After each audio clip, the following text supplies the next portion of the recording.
Welcome to my channel. நீங்கள் பார்த்துட்டு இருக்கிறது கோமாதா பூஜை. அதாவது ஐயப்பன் கோயிலில் மாதம்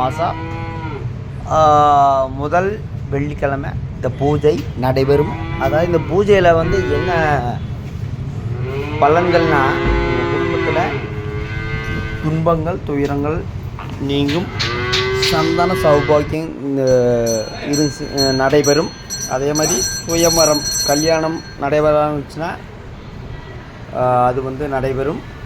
அப்புறம் பார்த்திங்கன்னா எல்லாத்துக்கும் சம்மந்தமான தோசை பரிகாரம் தான் இது கோமாதா பூஜை. இது எப்படின்னா 1500 கட்டி புக் பண்ணிடணும்.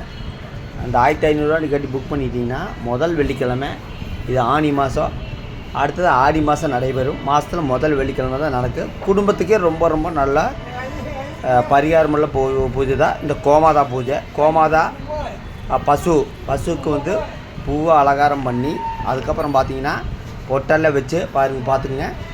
சேர் உட்காந்துருக்கு. இது மாதத்தில் ஒரு டைம் தான் நடக்குது. செண்டை மேளம் கொட்டி அதுக்கப்புறம் பூஜை பண்ணுவாங்க. 9லேருந்து 10 மணி வரைக்கும் காலையில் 1 ஹவர் பூஜை. இது சில பேர்த்துக்கு தெரியாது, பல பேர்த்துக்கு தெரியுது. என்ன காரணம்னா, இந்த குடும்ப வீடியோ, சண்டை பிடிக்கிற வீடியோ, கருதிங்கிற வீடியோ பார்த்துக்கிற ஆளுகளுக்கு இந்த தெரியாது. இது ஒரு ஆன்மீக சம்மந்தமான வீடியோ. இது பார்த்தீங்கன்னா உங்களுக்கே தெரியும். அந்த ஐயர் இருக்கிறதுங்க சீட்டு படிப்பாங்க. உங்கள் குடும்பத்தில் அந்த எத்தனை பேர் இருந்தாலும், அண்ணன் தங்கச்சி அம்மா அப்பா இருந்தாலும் அத்தனை பேர்த்தோட ஜாதகத்தில் இருக்கிற பேர் நட்சத்திரம் இதெல்லாம் வச்சு ஒரு சீட்டு எடுத்துக்கோணுங்க. அந்த சீட்டு எடுத்து கழிச்சதில் அந்த ஐயர் அங்கே கொண்டு வைப்பாங்க. அவங்க பூஜை 1 ஹவர் பூஜை பண்ணுவாங்க. பூஜை முடித்ததுக்கப்புறம் நீங்கள் அந்த பசுக்கு அந்த புல் இதெல்லாம் கொடுக்கலாம்.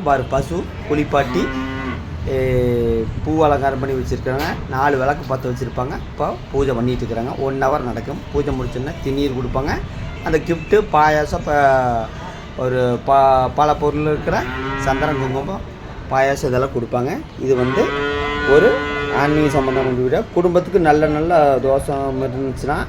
தோஷம் இருந்துச்சுன்னா அது முழுவதும் நீக்கப்படும்.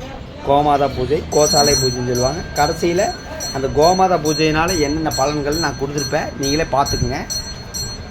இது ஒரு ஆன்மீக சம்பந்தமான வீடியோ. அதாவது அத்தனை பஸ்ஸுகளுக்குமே அலங்காரம் பண்ணி இது பண்ணி வச்சுக்கிறாங்க. இது ஐயப்பன் கோயிலில், எல்லா ஐயப்பன் கோயிலும் நடக்கும். மித்த கோயிலில் நடக்கும்னு தெரியல. ஆனால் ஐயப்பன் கோயிலில் கோமாதா பூஜை இருக்குது. கோமாதா பூஜை பண்ணினா உங்கள் குடும்பத்துக்கு ரொம்ப ரொம்ப நல்லது. நீங்களே பாருங்கள்.